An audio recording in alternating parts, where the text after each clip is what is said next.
আধার card এমন একটা গুরুত্বপূর্ণ নথি এখনকার সময়ে, যেটাতে একটা কিছু ভুল থাকলে আপনাকে ছুটে বেড়াতে হবে। মানে কোনো কাজ আপনি করতে পারবেন না। হতে পারে সেটা নামে কিছু ভুল রয়েছে, অ্যাড্রেসে কিছু ভুল রয়েছে, অথবা অন্য কিছুতে কিছু ভুল রয়েছে। সেক্ষেত্রে একটু ভুলের জন্যই আপনাকে ছুটে বেড়াতে হবে। ঠিক এইরকম আমি আমার বাবা ড্রাইভিং লাইসেন্সের জন্য অ্যাপ্লাই করছিলাম। তো সেখানে আমার পোস্ট অফিস আর আমার গ্রাম একই জায়গায়।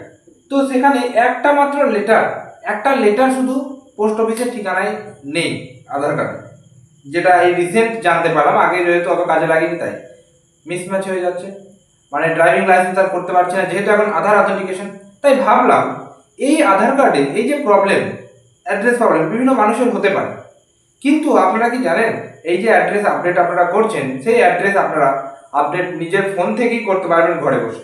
কিভাবে করবেন সেটাই আপনাদেরকে দেখাবো আজকের এই ভিডিওতে। এবং বলে রাখি, আধার কার্ড বিষয়ক যদি কোনো প্রশ্ন থেকে থাকে সেটা আপনারা এই ভিডিওর কমেন্টে জানাতে পারেন। কারণ আজকে শুধু আমি আধার কার্ডে অ্যাড্রেস আপডেট নিয়ে ভিডিও বানাচ্ছি, তাই শুধু অ্যাড্রেস আপডেটের কথা হবে। কিন্তু এছাড়াও আদার্স যদি কোনো কিছু প্রশ্ন থেকে থাকে কমেন্ট বক্সে জানাতে পারেন। তো প্রথমেই বলে রাখবো অ্যাড্রেস আপডেটটা করবেন কিভাবে। এই অ্যাড্রেস আপডেট ঘরে বসে যদি নিজে করতে চান, সেক্ষেত্রে আপনার আধার কার্ডের সাথে প্রথম যে কাজটা রয়েছে সেটা যে মোবাইল নাম্বার লিঙ্ক থাকতে হবে। একটা কিন্তু মোবাইল নাম্বার আপনার লিঙ্ক থাকতে হবে, তবে আপনি ঘরে বসে করতে পারবেন, নচেত আপনি করতে পারবেন না। সেক্ষেত্রে আপনাকে কিন্তু ওই আধার সেন্টারে গিয়েই করতে হবে, বা অনলাইনে যেখানে আধারের কাজ করে সিএসসি সেন্টার, সেখানে কিন্তু করতে হবে। এইবার ধরে নিন আপনার আধার কার্ড রয়েছে, তাহলে সেক্ষেত্রে কি করুন, আমি স্ক্রিন রেকর্ড করে আলাদা করে বুঝিয়ে দিয়েছি, আপনি পাশে দেখতে পাবেন। প্রথমেই যেটা করতে হবে, মাই আধার লগ ইন বলে আপনি ওয়েবসাইটে সার্চ করবেন। সেখানে সার্চ করার পর ফার্স্টে যে ওয়েবসাইট আছে সেই ওয়েবসাইটে লগ ইন করবেন। লগ ইন করার পর আপনার আধারের ডিটেলস ক্যাপচা কোড দিয়ে লগ ইন করে নেবেন, ওটিপি দিয়ে লগ ইন করে নেবেন। লগ ইন করেই আপনি ফার্স্টেই অ্যাড্রেস আপডেট বলে দেখতে হবে, আধার কার্ডের অ্যাড্রেস আপডেট বলে দেখতে হবে। যখনই আপনি অ্যাড্রেস আপডেটে ক্লিক করবেন, সেখানে আপনি দুটো অপশন দেখতে পাবেন। একটা অপশন হচ্ছে আপনি অ্যাড্রেস আপডেট করবেন, ঠিক আছে, একটা অ্যাড্রেস আপডেট করবেন, আর একটা হচ্ছে family, head of the family, ঠিক আছে, আপডেট করতে পারেন। এই দুটোর কাজ কি?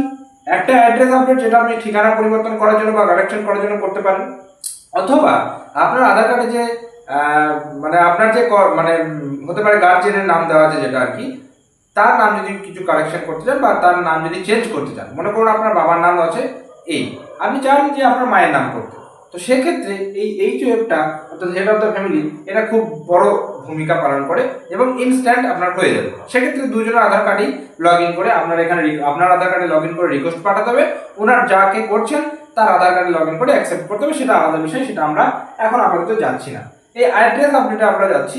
যখন আপনারা অ্যাড্রেস আপডেটে ক্লিক করবেন, তখনই আপনার এবার পুরোনো অ্যাড্রেস যেটা দেখাবে সেটা, আর নতুন অ্যাড্রেস আপনাকে ফিল আপ করতে হবে। এক্ষেত্রে আরেকটা জিনিস বলে রাখি, যেটা না বললেই নয়, যখনই আপনি আপনার পোস্ট অফিসে মানে যখন ওই পিনকোডের জায়গায় আপনার পিনকোডটা দিবেন, ঠিক আছে, তখন কিন্তু আপনার পোস্ট অফিসের নাম আসবে, গ্রামের নাম আসবে, ওগুলো সিলেক্ট করতে পারবেন।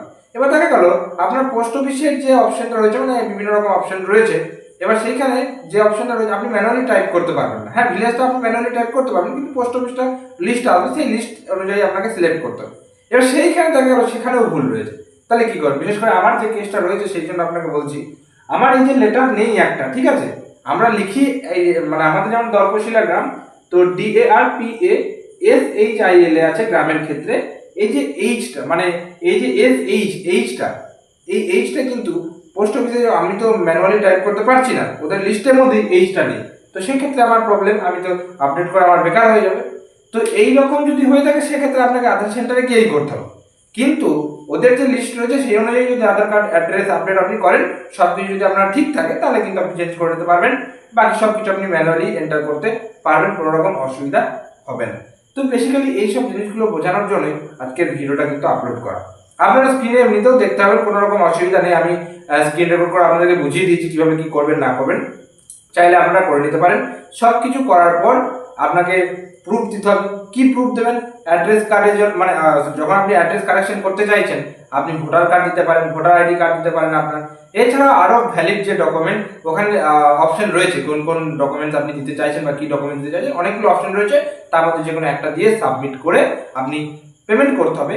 এবার পেমেন্টটা আপনাকে দেখাবে, সেই পেমেন্টটা করার পরে আপনি কিন্তু সাকসেসফুলি আপনার হয়ে যাবে মানে কি, অ্যাড্রেস আপডেট হয়ে যাচ্ছে না, আপনি রিকোয়েস্ট করলেন এবার তারপরে কিছুদিন পরে আপনার ভেরিফাই হওয়ার পরে যখন অ্যাপ্রুভড হবে তখন আপনার অ্যাড্রেসটা কারেকশন হয়ে যাবে। তো এটাই হচ্ছে মেন ব্যাপার। আশা করি এই ভিডিওর মাধ্যমে আপনারা বুঝতে পারলেন। যদি বুঝতে না পেরে থাকেন আমাকে কমেন্ট করবেন, কমেন্ট আমি প্রপারলি আপনাদেরকে গাইড করে দেবো কিভাবে করবেন সঠিক এবং স্টেপ বাই স্টেপ একদম সহজ সরল গোদা বাংলায় আপনাদেরকে বুঝিয়ে দেবো কিভাবে করবেন। ইউটিউব এখন খুব ভালো প্ল্যাটফর্ম, যেখানে আপনারা সঠিক জিনিসটা যদি পেয়ে যান এবং সেটা আপনাদের প্রচুর কাজে লাগবে। কিন্তু যদি ভুল জিনিস পেয়ে যান তাহলে সেটা আপনার কাজে তো লাগবে না, ঘুরিয়ে আপনার মানে ক্ষতি করে দেবো। মানে জেনুইন কোনো বিষয়ে আমি কিছু বলছি, আমি যদি ভুল বলে দিই আপনাকে, তাহলে তো আপনি যদি বিশ্বাস করেন সমস্যা হয়ে যাবে। ওই জন্য যারা সঠিকটা বলবে সেটা শুনলে আপনাদের মোটামুটি কাজে লেগে যেতে পারে। তো এই হচ্ছে ব্যাপার আর কি। তো আশা করি ভিডিওটা আপনাদের ভালো লাগলো। এই ভিডিওটা একটু বেশি করে শেয়ার করে দেবেন প্রত্যেকের কাছে যারা আধার কার্ড আপডেট করতে চাইছে নিজের ঘরে বসে। আর ভিডিওটা কেমন লাগলো অবশ্যই কমেন্ট করে জানাবেন। যদি ভিডিওটা ভালো লাগে থাকে একটা লাইক করবেন, চ্যানেল যদি নতুন থাকে চ্যানেলটিকে সাবস্ক্রাইব করে পাশে যে বেল নোটিফিকেশন সেটা অল সেট করে রাখবেন। তো দেখা হচ্ছে পরের কোনো ভিডিওতে। ততক্ষণ পর্যন্ত প্রত্যেকে সুস্থ থাকুন, ভালো থাকুন। টাটা এবং ধন্যবাদ সকলকে। এবং আপনারা কিন্তু অবশ্যই কমেন্ট করে যাবেন আধার কার্ড সংক্রান্ত কোনো প্রশ্ন থেকে থাকলে এই ভিডিওর মাধ্যমে। এছাড়াও ব্যাংকিং এবং ফাইন্যান্স রিলেটেড ভিডিও তো আমরা এই চ্যানেলে আপলোড করেই থাকি। ধন্যবাদ।